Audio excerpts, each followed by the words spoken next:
درې باندې ځکه یو پیر مدینه کې کله داسې شور شو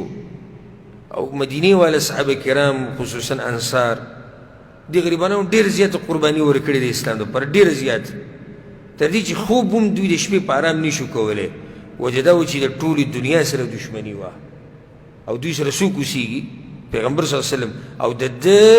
ساتل د دوی خپله ذمهواري ګرځولې ده شور شغرب شو داسې ښکارېدله که د بهر نه چې څوک را روان نو هلته چې په هغه زمانه کې چې یو معمولي کړس کړس شو نو خلک به یېرېدو که څه دشمن حمله کوي ځکه چې هر چا سره دشمني ده او بل پیغمبر دی ده ته څوک نقصان ونه رسوي نو بس د صحابه کرام راجمع شو اوسو او آسونه یې راوویستو او وی ځو موږ بهر ته ګورو چې څوک دي دا سره دشمني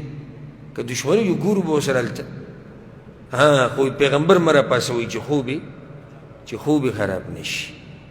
هلته څه مه وایي موږ به لاړ شو که دشمنو ګورو به ورسره چې څه کېدو بیا به کېږي نو چې کله دوی ورلو او د مدینې د دې کورونو نه جدا شو